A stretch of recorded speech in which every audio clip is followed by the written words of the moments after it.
Hello, everyone. How are you today?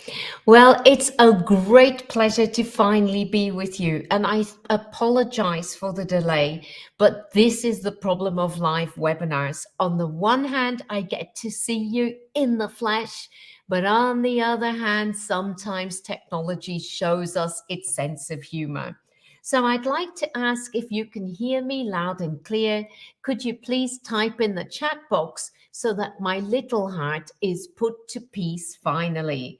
So let's have a look. Hi, Patricia. Great to see you. And Annabella, too. Right. Lovely to see you. Sandra, lovely to see you. Hi, Joelle. Welcome. Nice to see you, too. Joelle is saying cool, so I assume that you can hear me, right? Paula, thank you for saying that. Everything is working finally. So again, I thank you for your understanding. Right, let's get to it. Today's webinar is entitled Using Picture Books to Bring Learning to Life. And we have a few objectives which I'd like to have a look at with you today. Our first objective is going to be to discuss the contribution that picture books can bring into our classrooms.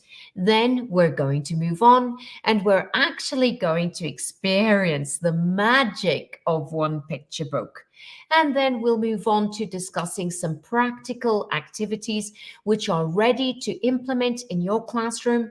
And you should get a follow-up email with the presentation and these activities. So you don't need to be worried about taking down notes or doing any screenshots, because we will be sending this to you direitinho so you can take it into your classroom and try out with your students. And finally, we'll end off with a little moment for you to be able to clarify any doubts. And I have to say hello to Katerina, who's just said hi and who's a dear friend. Thank you for joining us today. Right, so are you ready to have some fun? Can you type in the chat box if you are ready, right? Hi, Gabriella, nice to see you, and Annabella as well. Annabelle, I'm not sure what you mean by wash hands, but I'll pretend that I understand. All right.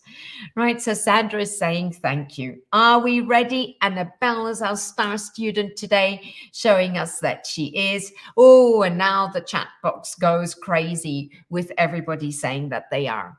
So, you know us teachers, we like to ask questions. So can you deduce or guess what I'm going to do next? I am going to ask a question. Hi, Anna. Right, and my question is a very simple yet complex question. You know, us teachers, we have a program to follow. What exactly does that program expect us to teach? So can you think back to all the contents you have to teach in the third or the fourth year, if you prefer? And can you type in one or two things that you can remember that we are expected to teach, right? Annabelle is saying that she's ready to start. So what kind of contents do we have to teach? What topic areas with vocabulary are we expected to teach? Or any of the other aprendizagens that you can remember? If you can type in one or two things that you can remember into the chat box. Paula, thank you for getting us started. We need to teach vocabulary about food. Suzanne is saying the body, we can't forget that. She's also saying means of transport. Sandra is saying the days of the week. Fernanda, the family members. That's right. The seasons, Alexandra tells us. Elena, Elena's on fire because she says food, animals, family, and the body, right? Sandra is saying the weather. So you're right. There are many aprendizagens that we need to be teaching, and that's a lot to be teaching young learners.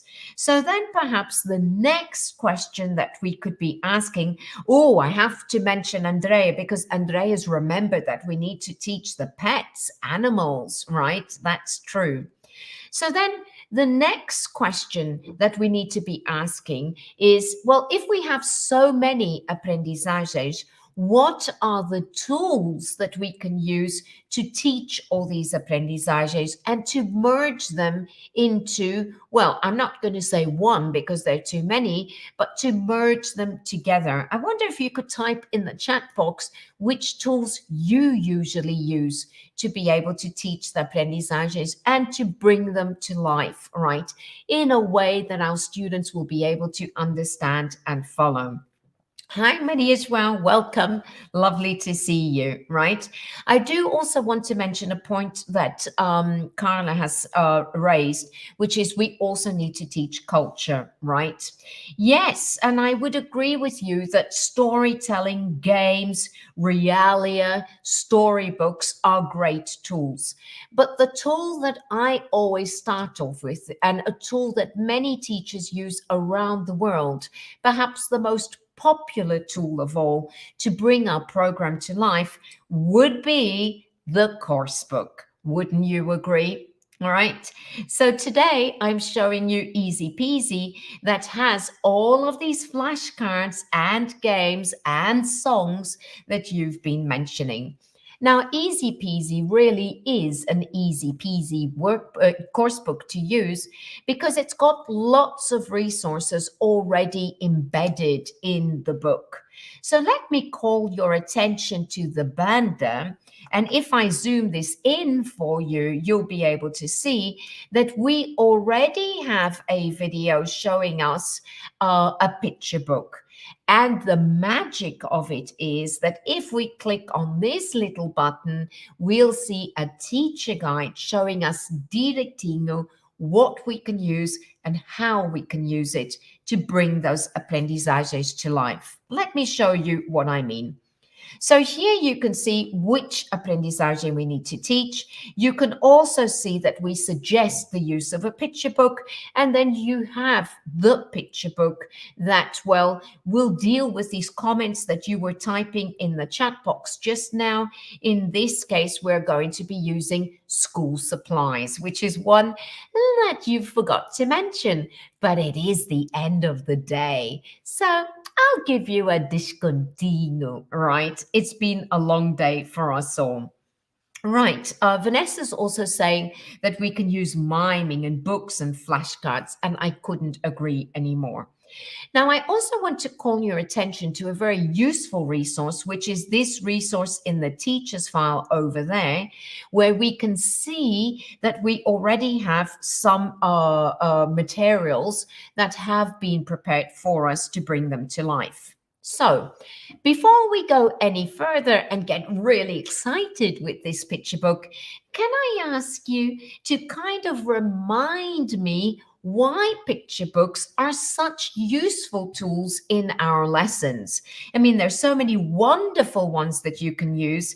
And let me just have a little time out and say hi to Natty, who's just joined us. Welcome, Natty. We've just started, so you haven't missed very much.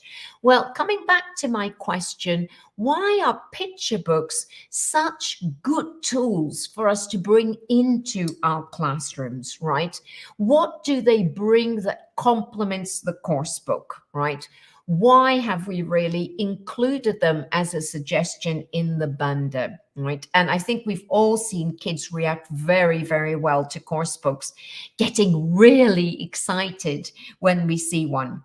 Right, so Anna is saying that they loved Brown Bear, What Can You See? Edith is saying that there's a lot of content. It is great to see you today, right? They are memorable, as Rita is saying, right? Oh, yes.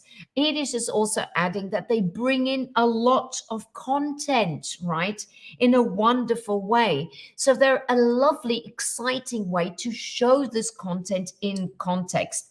Esmeralda is just saying hi. Hi, Esmeralda. Now, I wouldn't be able to speak about picture books without mentioning the work of Sandy Mourão, who's done significant research into this area. And Sandy reminds us that, as Edith was saying, picture books provide us with a concrete context and authentic language tool that allows us to go beyond just teaching the content in a flat way. Because by using picture books, we can really cover more challenging abstract concepts in a way that the children will be able to understand from a different perspective. So it's not personal at all. Kids are able to relate to it, but still keep a safe distance from the problem that we might be wanting to bring into the classroom. And you will see that the problem that I'm going to be speaking about today is quite a serious problem, all right? Now, other researchers also recommend that we use picture books, namely Nation and his studies, because as he proves, it shows us that picture books are a fantastic tool that we can use to really mix in the different skills. So as I tell the students a story, they are listening to my voice and they are watching my gestures. They're looking at all that meta language on the page. They might even be reading the story as I show them the picture book. So it's a fantastic way, as Carla is saying, to involve students because, yes, Carla, I agree with you. We can use the pictures in the picture book to engage the students and to bring in what they already know, right? To use that vocabulary that they know. So then the question is, let's come back down to earth and try to remember what it is that the Ministry of Education is asking us to teach in our classroom. Well, because I know I have such a great group of students today, I've been quite ambitious. And today I'd like to work on various aprendizagens. I'd like to start off by thinking about compreensão oral, and today I'd like to get my students to understand words and expressions that we've been working in the classroom and that are part of the aprendizagens. I'd also like to work on sounds. In other words, getting the students to hear the pronunciation of some target words and to understand that English intonation might be similar to Portuguese intonation, but there are differences, right? Then I'd also like to work on rhyme. And rhyme is really speaking about this intonation in a different way, right? Then, of course, as we are reading, I'd like them to recognize the alphabet, which luckily is very similar to the Portuguese alphabet. And one of my more objective aprendizagens and more ambitious, perhaps, is getting the children to accompany stories through a sequence of images that I think it was Anna that was speaking about a few minutes ago. Now, I told you that we are going to be very ambitious, and so I'd also like you to be able to identify the vocabulary that we've been learning on the page, on the screen, right? And then, because I know you're such great, enthusiastic students, I'd like to expose you to short sentences with these words. In other words, vocabulary on its own is absolutely worthless. But when we present that word in the context of a sentence, students start to understand how it is that they can use these words. Naturally, seeing that we'll be using a picture book, we'll be developing the children's literacy in English. And then once we've finished reading, we can go a step further and get the children to read themselves. So perhaps they might want to start off by reading silently to their ear brain, and then as they become more confident, they can read to a partner or a small group. And when we're sure that they know how to pronounce properly, then we can even invite them to read for the class. And at this point, I'd like to ask whether you do ask your students to read out loud and what their reaction is. And as you're typing in their reaction in the chat box, I'll share my students' reaction with you. When I ask if there is a volunteer, anybody who wants to read, they all get really, really excited and put up their hands saying, me, me, me. And this is because we've scaffolded it before, taught them the target vocabulary and that pronunciation. Does that happen to you too? Can you share in the chat box so I can see if this is something that only happens to me or if it is a general characteristic of our young learners? It is just saying that, of course, her students love it as well, right? Sylvia is saying the same. So is Sandra. So this does give them a sense of accomplishment, and that's why it is one of the aprendizagens that the ministry is asking us to do. Katerina is also saying that the majority of her students love to read. And Paul is saying, relax, Vanessa, it is general, right? So then let's move on to something that's just a little bit more difficult, and which was the topic of the formação that we've been giving. And by the way, if you still haven't come to the formação and you live close to Braga, Saturday is our last day, so you can still join us and speak about how we can get students producing writing and how we can develop these writing skills. Now, when it comes to writing, the aprendizagens ask us to help students order letters so that they can recognize the spelling of words, order words so that they can start to create their own sentences, and then fill in the gaps in sentences. And if we really want to be very objective, get them to copy direitinho a sentence and match it. So as you can see at this stage, we're not asking them to write their own texts yet. So let's imagine that today you came into my classroom and you were my students. You know what I am going to ask you, don't you? Do you trust me enough to be your teacher today? Now, I always ask this, and I ask my students as well when I meet them, because I honestly believe that we cannot work with people that we don't trust, right? If our prehistoric brain is on and it's a really big brain, then we won't be able to learn. So I ask you, do you trust me enough to be your teacher? Can you pretend that half of your brain is a student and the other half of your brain is the teacher, always thinking about what we're using? Mafalda and Paula, thank you so much for trusting me. Alexandra, thank you for the vote of confidence. Right, so let the learning fun begin. Now, we would start off by working the vocabulary in the student's book. And in this unit, Unit 3, the target vocabulary is about school supplies. So, of course, I would use the flashcards showing them those supplies, perhaps play a few games like point to the vocabulary, perhaps spread the flashcards around the classroom and say, can you find, right? I also like to get the students doing TPR. And so I show them a flashcard in front of the class and say, stand up if the word I say is right, sit down if it's wrong. Well, or stay seated if it's the wrong word, various kinds of strategies to get the children to recognize and drill the vocabulary in a way. One recent activity that I've been doing that's been working wonders, in which you can perhaps type in the chat box if you've tried, is I get students to draw a plan of their house, right? Where the hall is, where the kitchen is, where the dining room is, where the bathroom is, where their room is. And then I show them this target vocabulary on the screen. So you can see desk, chairs, school bag, pencil case. And then I ask them to write one word in each room.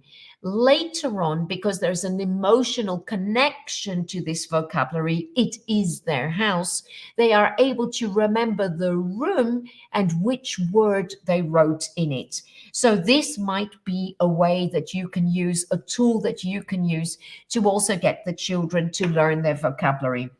And Christina, another lovely tool is, of course, miming the words and getting them to guess, right? So I could pretend that I am, and what is this word? What am I using to write? That's right. That would be the pen, right? So different kinds of strategies that you can use. Now, when I am sure that the children know the right target vocabulary, then I am ready to introduce the story.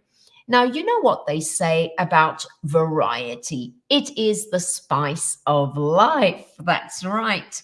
So sometimes I read the story to them, but today I would like you to sit back and enjoy somebody else reading the story. Now, it's a short video and it's a short 4-minute video, so that I can guarantee that I can do the whole story in one class and then still do an activity to bring that story to life afterwards. So it's a little truquezinho that I use to save time. Are you ready to hear a story? Is the question of the day. Can you type in the chat box if you are?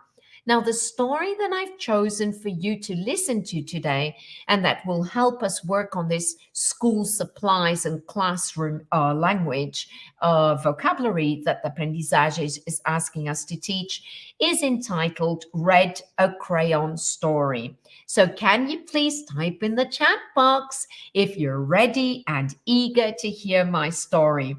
Katerina is saying sure. Maria José is saying, oh yes, Natty agrees. So you know what I'm going to say then, don't you? Glory, glory. That's right. It's time for a story. Sit back, relax after a long day at school, and enjoy Read a Crayon Story. And now I'm hoping and praying to the techie gods that this is going to work for you. Let's see. Read a Crayon Story by Michael Hall. Read by the students and staff of Emmanuel Elementary. As told by me. He was red. But he wasn't very good at it. Oh dear. His teacher thought he needed more practice. I'll draw a red strawberry, then you draw a red strawberry. You can do this, really. But he couldn't really. Like this? Oh my. Let's try again. His mother thought he needed to mix with other colors. Why don't you two go out and draw a nice round orange? A really big one. A really orange one. But they made a big greenish one. Yuck. Oops. His grandparents thought he wasn't warm enough. Your class is making self-portraits for Parents' Night. Wear this warm red scarf. Nice. It's so you. But it so wasn't. Oh, dear me. Everyone seemed to have something to say. Sometimes I wonder if he's really red at all. Don't be silly. It says red on his label. He came that way from the factory. Frankly, I don't think he's very bright. Well, I think he's lazy. Right. He's got to press harder. Really apply himself. Give him time. He'll catch on. Of course he will. But he didn't catch on. Green frog. Brown cow. Black sheep. Red. Ack. All the art supplies wanted to help. The masking tape thought he was broken inside. This will help hold you together. The scissors thought his label was too tight. One snip should do it. I thought he wasn't sharp enough. Stay still now. But even with all our help and all his hard work, he just couldn't get the hang of it. One day, he met a new friend. Would you make a blue ocean for my boat? I can't. I'm red. Oh, you try? So he did. Thank you. It's perfect. You're welcome. It was easy. And he didn't stop there. Bluebells, bluebird, blueberries, blue jeans, blue whale. I'm blue. He was red, blue, and everyone was talking. My son is brilliant. Who could have known he was blue? I always said he was blue. It was obvious. His blue ocean really lifted me. All of his work makes me happy. His blue strawberries are my favorites. He's so intense. I'm going to make a green lizard with him, a really big one. I hear he's working on a huge new project. He's really reaching for the sky. And he really was.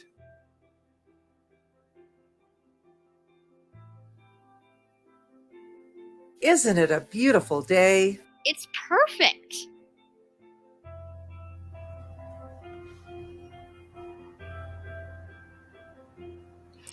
Anna, I'm so pleased to see that you've already used the story with your students. It's absolutely delicious, isn't it?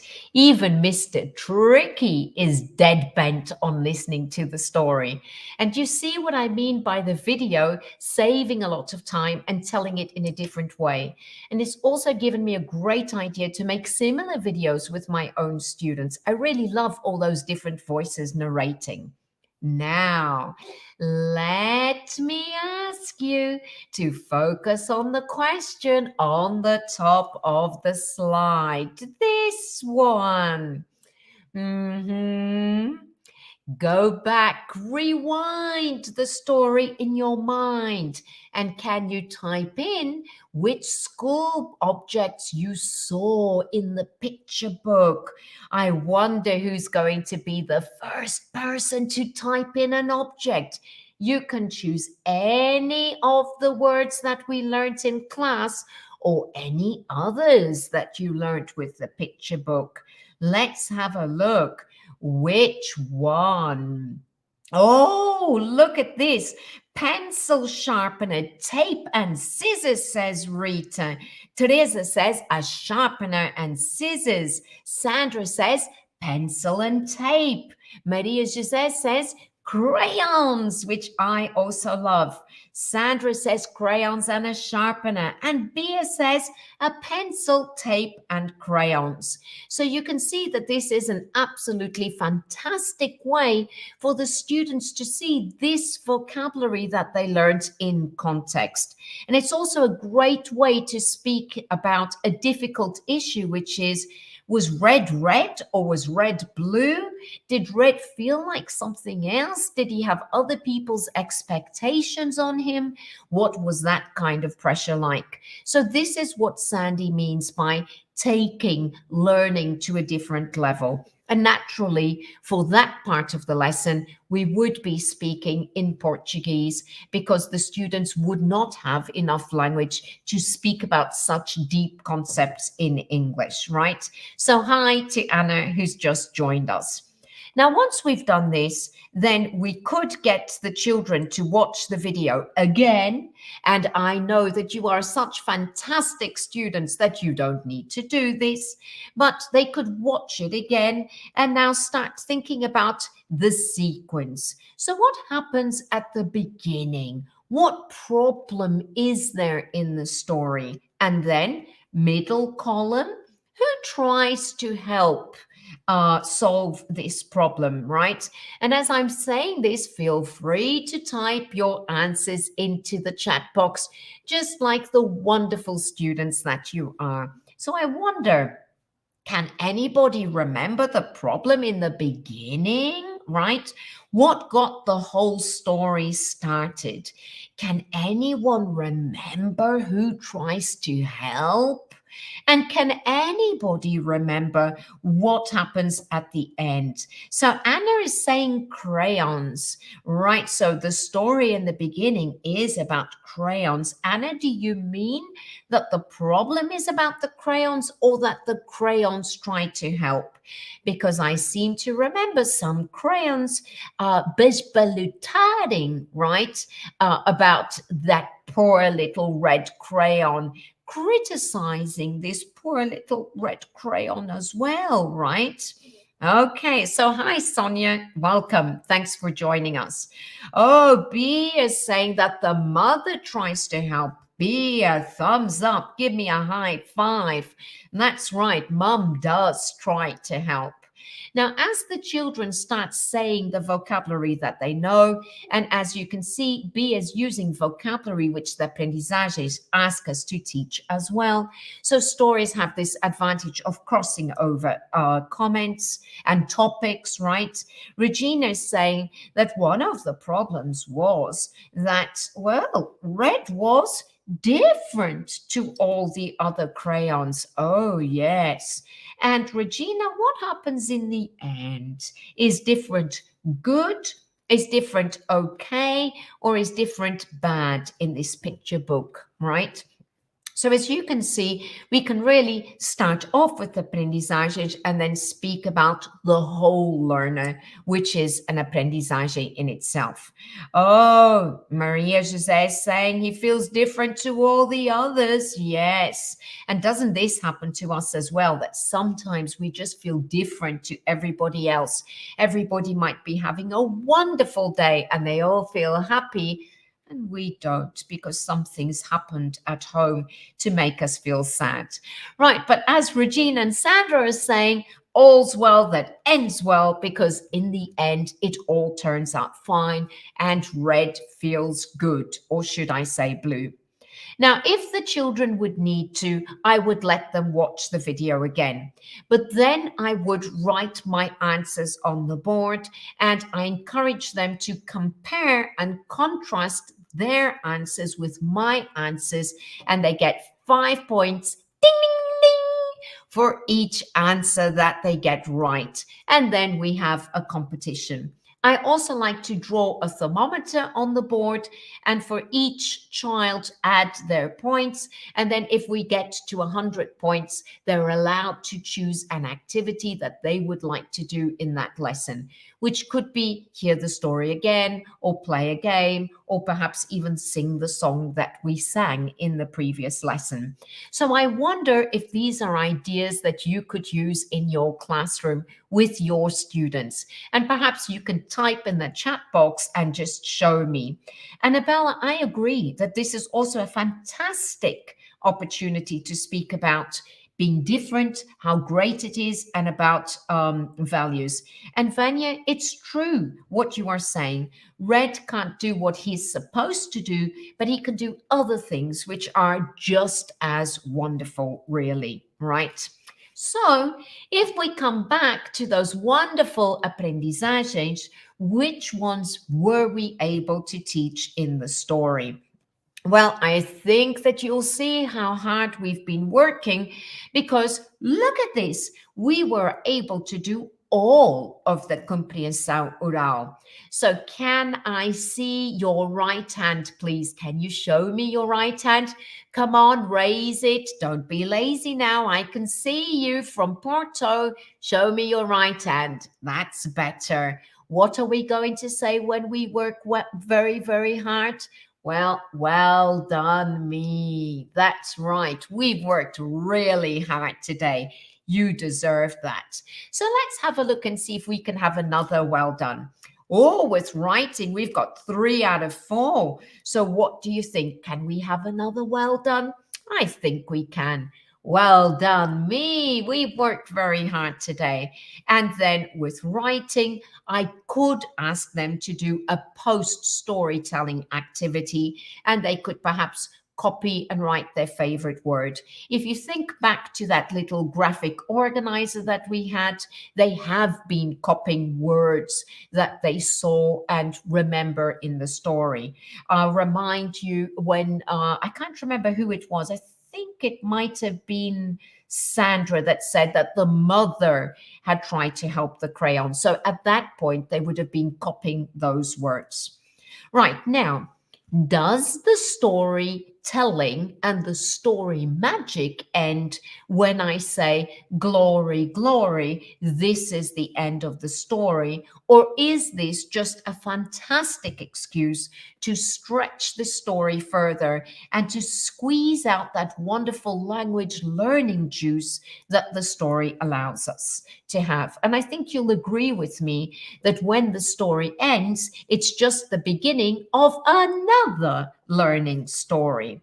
Now, luckily, if you look at the wonderful kapina that comes along with Easy-peasy, you will notice a section with picture book activities. And you will also see that we've prepared quite a few of them for you. Notice this last post-it with the teacher's guide, so you know exactly what you can do with your students to bring that language in the story to life. Now let's zoom in on these so you can see them close up. Now, these activities have been graded, which means that the first activity is easier than the second, and the second is easier than the third, and you know the rest, right? Oh, Anna is saying pinky wavy. I love that. And yes, Bia, I agree. It's a good way to start with a nice, simple activity. So in this case, what we're going to ask the children to do is to color in the crayon with their favorite color, and they can make a puppet. And then you can get the puppet to repeat words or sentences in the story. You can get the puppet to give opinions. In other words, it's not the child that has to speak great English, but it is the puppet. And if the puppet makes a mistake today, well, it's just having a hard day, not the child itself. So we create a nice, safe learning environment for them, right?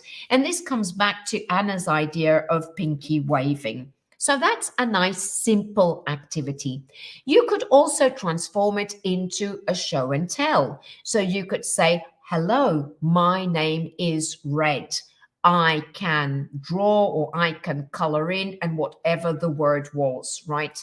So red is for strawberries, these kinds of things, this kind of simple language that the students can then use in the classroom. Fatima, I'm so sorry to hear about the reason for your delay in coming to the webinar.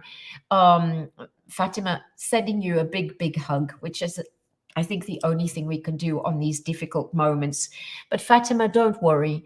The webinar has been recorded, so you'll be able to watch and catch up on what we did before. Again, sending you a big hug during these difficult times. Right, now once the children have started discovering their English voice, then we can move on and start working on other language. And another activity that we have that's ready for us to implement is a memory activity. And I like this one because we can ask the children, and I'm going to ask all my lovely children at home today to type in the chat box what the perfect color for is.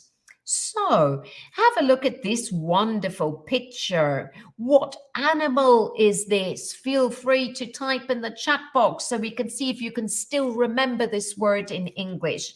This animal right here. Does anybody remember what animal it is? Or have you been eating cheese again like me? I've forgotten. I wonder if anybody can refresh my memory.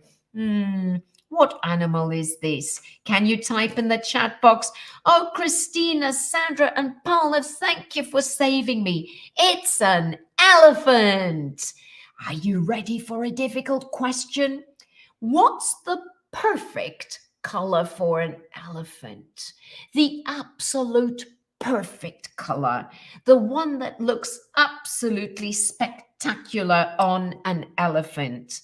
Carla, if you can't hear any sound, it's probably your internet connection, but don't worry because you will be able to hear the recorded webinar. Oh, I see lots of votes for gray. Now, I definitely agree that gray is the most common color for an elephant, but is it the perfect color? And now I start to work on the students' creativity, right? So if we were making an elephant for girls, what might the perfect color be?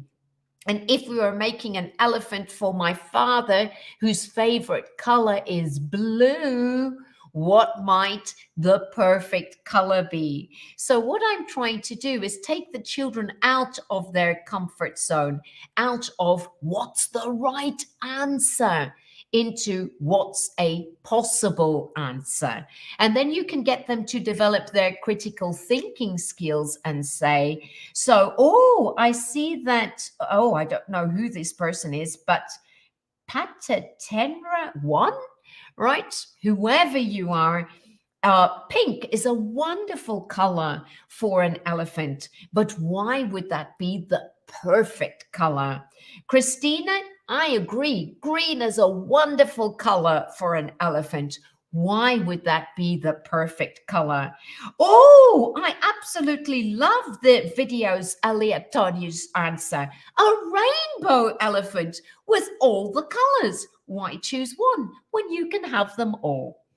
Right, now you can do this, but you can also choose the right color and then train word chunks by saying broccoli and green. Let's put these two together and you get green broccoli.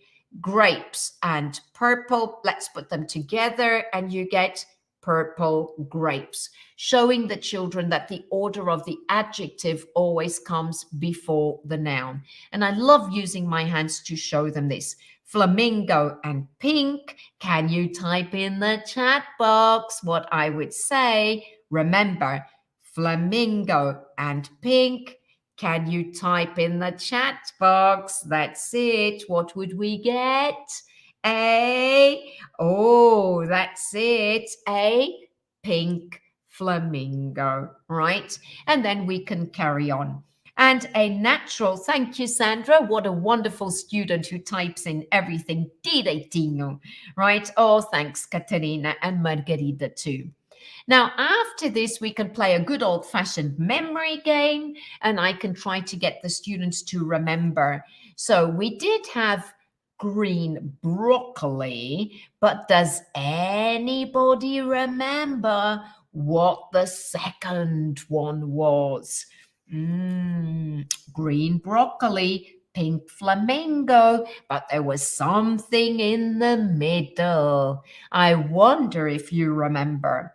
Now, if the children don't remember, I don't make a big deal out of it. I say, oh, yes, I know you've been working very, very hard.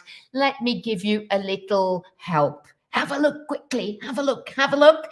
That's it, Anna. Purple grapes. And then I can move on to the next one, right? And show the children. So it's not about catching them at being wrong or right, but it's about giving them that support and scaffolding so that they can train the language in context. I wonder if this is something you could do for your students. Perhaps you could type in the chat box if you think it would work in your classroom. So that's our second activity. Another lovely activity that you can use to bring this story to life and to do some articulação with expressão plástica is doing an experiment, a scientific experiment to see what colors we can create with magic. So you can see lots of magic coming out of Mr. Tricky's hands. And now we could show the children some blue paint and some yellow paint, get them to mix with their fingers like this little girl on the slide, because tactile learning leads to more meaningful learning, and then they could see what new color they have created. And they could even use that color to paint their finger and create an animated finger puppet. So a nice, simple activity that you could do. Oh, Maria, nice to see that this might work with your students. I've kept our most ambitious activity to last. And this is an important activity because nowadays we speak about us teachers doing more than just teaching language and vocabulary.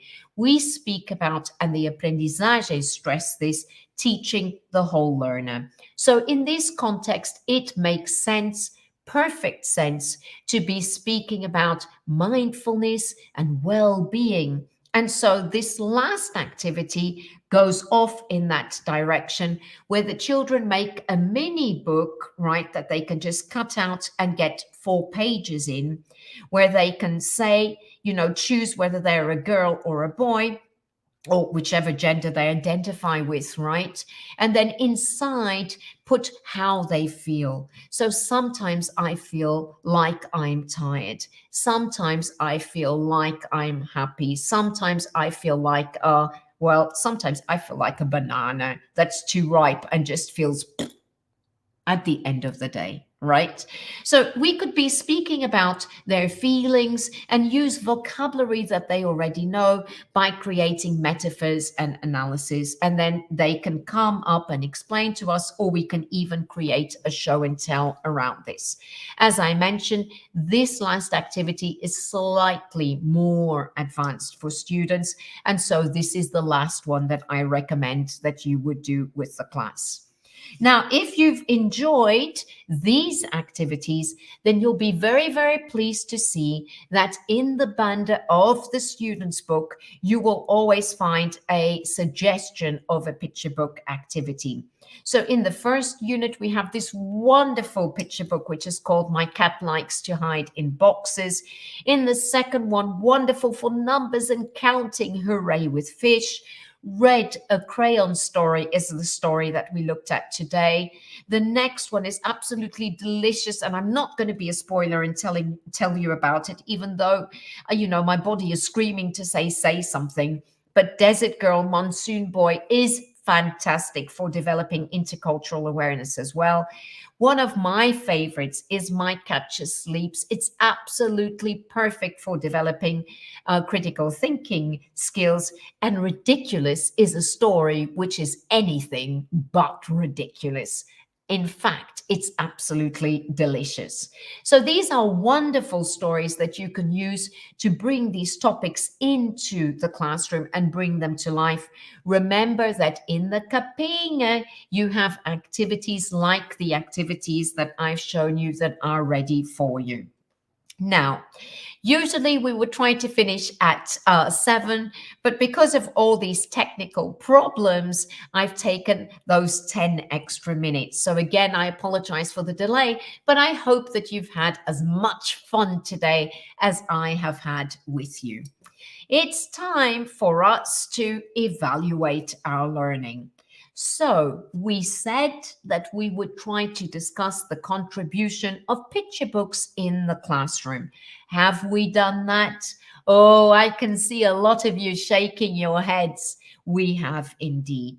We also set out to experience the magic of picture books. And today I didn't tell you the story, but you were able to sit back, relax and enjoy a good picture book, weren't you? And I can see that Beer has already typed in yes, all right. We were also planning on discussing a few practical activities. And I remember your comments just now in the chat box say, yes, we could use most of these with our students, or sure. Margarita saying, yes, of course. And Maria Jose is saying, yes, we do, right?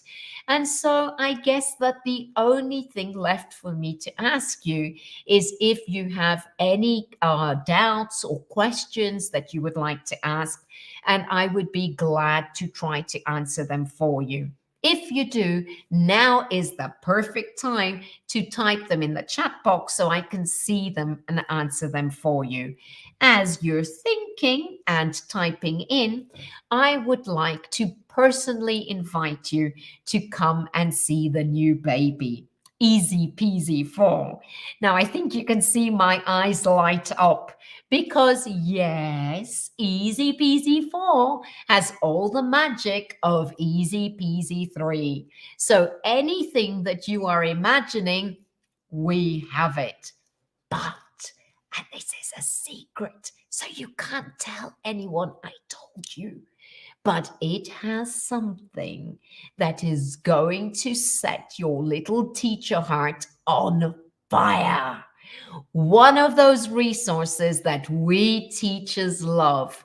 A resource that I've been asking the owner of Porta Editore for 10 years. And guess what? This year we have it. If you're curious to find out what it is, I invite you to come to the Encontros and see for yourself and have a cafezinho with Claudia and I. Now I'm checking in the chat box and I see that there aren't any questions, so you know what I'm going to say next, don't you? Glory, glory, this is the end of today's story, or in this case, webinar. Thank you so much for having come online at the end of a long day at school and almost at the end of a long week. It's been absolutely fantastic to see you again. And Margarita, I can't answer that question. I can only say that this resource is fantastic. Your eyes are going to light up when you see it. A big thank you to all the friends and all of you teachers and colleagues who make a difference in the classroom. Thank you very much for the hard work that you've been doing. Thank you for helping our children love English. Because yes, nowadays, English is so much more than a subject. It really is a skill. And on that note, I'm going to love you and leave you. Have a wonderful evening, and I hope you get some rest for tomorrow. So bye for now. See you soon.